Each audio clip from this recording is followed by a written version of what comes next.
Break के बाद आपका फिर से स्वागत है और हम लेकर आ गए हैं खास सेगमेंट मार्केट के महारथी, जहां पर हम बाजार की फंडामेंटल और थोड़ी सी लंबी अवधि की बातचीत करेंगे और समझने की कोशिश करेंगे कि कौन से सेक्टर या फिर कौन से शेयर आपको अभी निवेश के लिए चुनने चाहिए।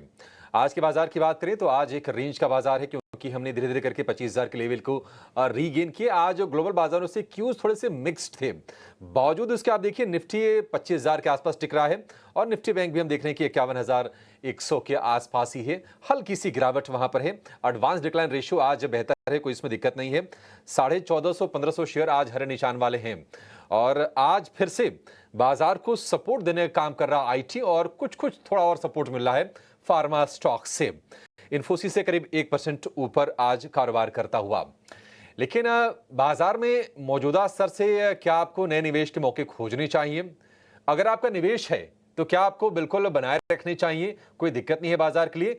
इस पर खास चर्चा करने के लिए हमारे साथ जुड़ गए हैं सैगल कैपिटल के अंशुल सैगल। अंशुल जी, काफी दिनों बाद आपसे मुलाकात हो रही है, अच्छा लग रहा है सर। बहुत शुक्रिया आपका समय देने के लिए। स्वागत है आपके टीनो स्वदेश पर।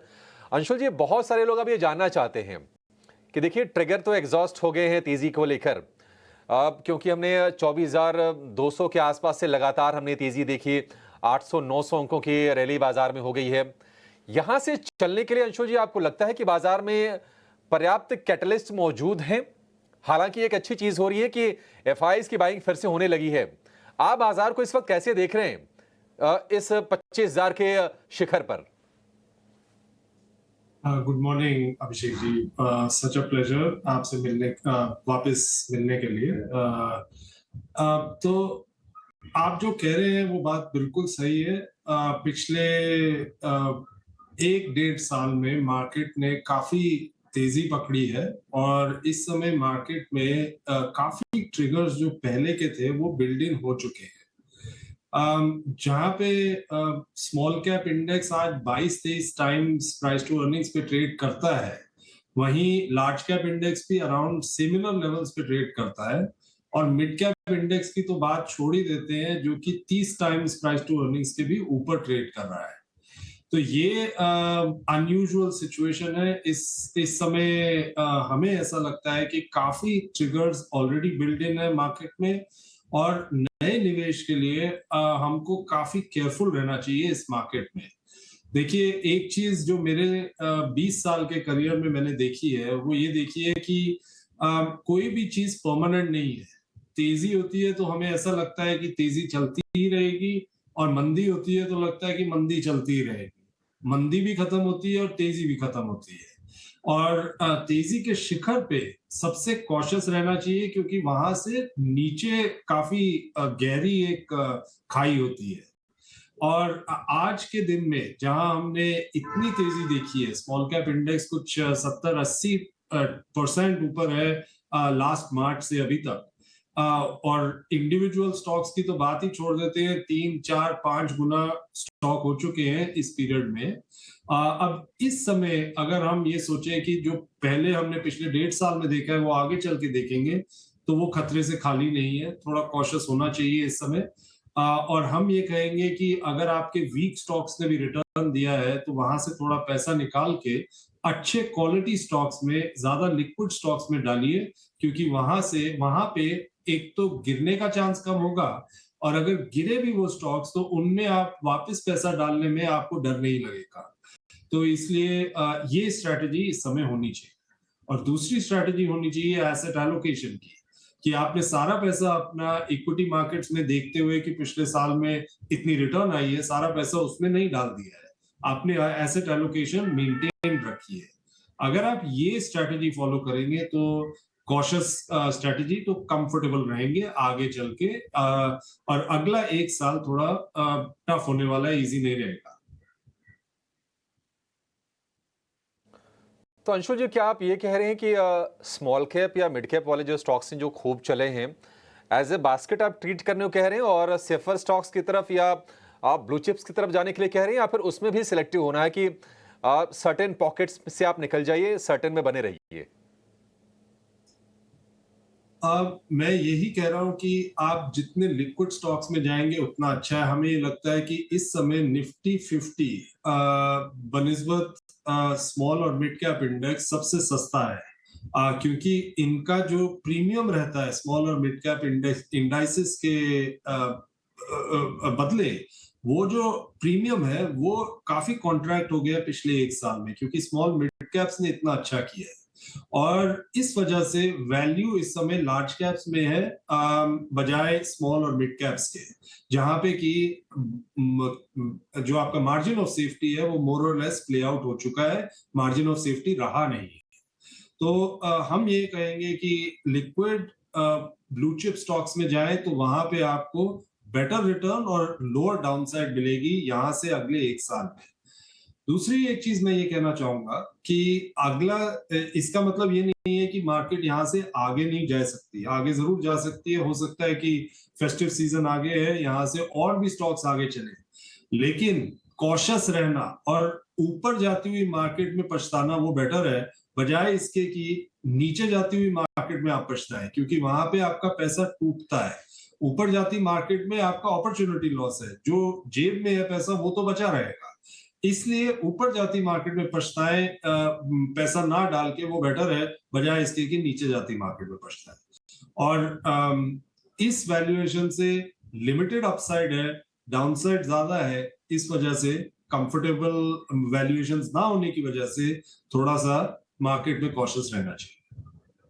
नमस्कार अंशुल जी, मैं सृष्टि बात कर रही हूँ। तो आपकी क्लियर एडवाइस है कि फ़िलहाल इन स्तरों पे थोड़ा सा कॉशन रहना चाहिए, और ये कंसेंसस व्यू अभी जितने भी हम एक्सपर्ट से रोज़ बात करते हैं उनका निकल कर आ रहा है।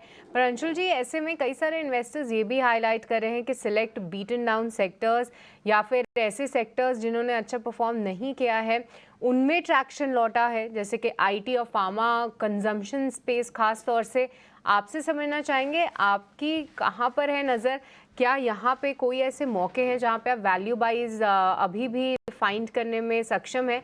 और साथ ही अंशुल जी, कोई नई थीम्स अगर आपको इंटरेस्टिंग लग रही हो तो वो भी बताइए, क्योंकि साथ ही साथ कई सारी न्यू थीम्स पे चर्चा एक बार चालू हो गई है, चाहे वो डेटा सेंटर से रिलेटेड थीम हो या इंश्योरेंस में जिस तरीके से ट्रैक्शन आ रहा है। ऐसी कोई थीम्स या स्पेसेस आपको पसंद आ रही हैं फिलहाल, तो उसके बारे में भी आपसे समझना चाहेंगे।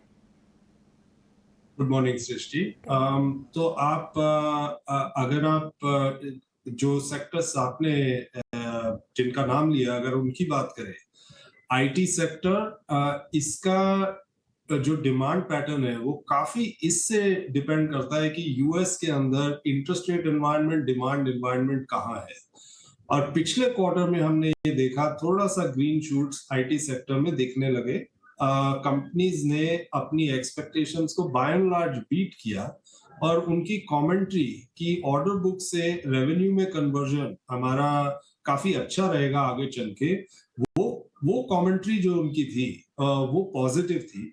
इससे ऐसा लगता है कि आईटी सेक्टर में मोर और लेस हमने अर्निंग्स बॉटम देख लिया है और यहाँ से अर्निंग्स टेलविंड्स आएंगी, और अगर अर्निंग्स टेलविंड्स आएंगी तो स्टॉक्स को डेफिनेटली सपोर्ट मिलेगा। बाय एंड लार्ज हमें ये आईटी में दिखता है। एफएमसीजी भी पिछले 4 साल देख लीजिए आप, मोटा मोटा उसने कंसोलिडेट किया, उस सेक्टर में कहीं नहीं गया है, और इस वजह से भी हमें ये लगता है कि एफएमसीजी के अंदर बॉटम हो चुका है। और अगर आप रूरल इकोनॉमी को भी देखें जो कि पिछले 3-4 साल में वीक थी, वो अभी टर्न अराउंड कर रही है। कंपनी आफ्टर कंपनी ने ये कहा है कि रूरल इकोनॉमी में हमें टर्न दिखता है।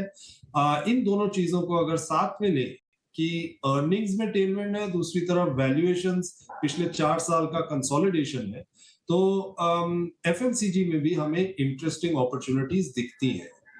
बट ये सब एक स्मार्ट इन्वेस्टर जो कि नॉलेजेबल इन्वेस्टर है वो ये सब कर सकता है, डिफरेंशिएट कि वो कौन से सेक्टर में जाना है, कौन से निकलना है। Vast majority of the market है वो ये डिफरेंशिएशन नहीं कर पाती है, इसलिए मैं कॉशन सजेस्ट कर रहा हूं इस समय। बट अगर आप स्मार्ट इन्वेस्टर हैं, ऑफ कोर्स आप किसी भी मार्केट में अपॉर्चुनिटी ढूंढ सकते हैं। मेरा एक कहना है कि bear market is a narrow bull market. अगर आप 1000 स्टॉक देखें, उनमें से 950 नीचे है तो 50 ऊपर भी होंगे बेयर मार्केट में, और इसलिए उन 50 पे अगर आप कॉन्सेंट्रेट कर सकते हैं, अगर आप स्मार्ट इन्वेस्टर हैं, तो बेयर मार्केट में भी पैसा बनता है। लेकिन by and large investor community वो कर नहीं पाती। आपने एक और सवाल पूछा कि कौन से इंटरेस्टिंग सेक्टर हमें आगे चल के दिखते हैं। हमें ये लगता है कि लॉजिस्टिक्स एक इंटरेस्टिंग सेक्टर है। हमें लगता है एथेनॉल एक इंटरेस्टिंग सेक्टर है। डिफेंस ऑफ कोर्स इंटरेस्टिंग है। डिफेंस मैन्युफैक्चरिंग इन जनरल और कैपिटल गुड्स ये इंटरेस्टिंग सेक्टर्स हैं। इस समय बैंकिंग भी इंटरेस्टिंग है क्योंकि उसमें काफी कंसोलिडेशन हो गया है और वैल्यूएशंस रीजनेबल है इवन दो वो थोड़ा ओवर ओन्ड सेक्टर है बट वहां पे भी अपॉर्चुनिटीज स्पेसिफिक अपॉर्चुनिटीज मिलेंगी। जो रूरल लिंक्ड कंजम्पशन स्टोरीज हैं हमें लगता है कि वहां पे भी पिछले 3-4 साल में काफी कंसोलिडेशन हुआ है और यहाँ से अगले 2-3 साल उस स्पेस के लिए काफी इंटरेस्टिंग रह सकते हैं। ये कुछ अपॉर्चुनिटीज हैं जो कि हमें दिखती हैं आगे चल के। ऑलराइट अंशुल जी, इसी के साथ हमारा समय भी समाप्त होता है, पर आपको हम बहुत बहुत शुक्रिया करना चाहेंगे, आज आपने वक्त निकाला और हमारे साथ अपनी अंडरस्टैंडिंग साझा की कि कैसे देख रहे हैं आप फिलहाल मार्केट्स को, कौन सी अपॉर्चुनिटीज़ आपको लगती हैं कि अभी भी अट्रैक्टिव हैं। बहुत बहुत शुक्रिया आज हमारे साथ इस चर्चा में शामिल होने के लिए। तो ये थे अंशुल सहगल, जहाँ पे इनका क्लियर कट कहना था कि अगले एक साल जो रिटर्न्स हैं वो थोड़े से चैलेंजिंग ज़रूर रह सकते हैं। ऐसे में इन्वेस्टर्स को क्लियर एडवाइस है कि वो थोड़ा सा कॉशन बरतें, पर जी हाँ, साथ ही अपॉर्चुनिटीज़ भी रहेंगी जहाँ पे logistics, ethanol, defence, capital good space और साथ ही बैंकिंग जो है फिलहाल इनको पसंद आता है। पर चलिए इसी के साथ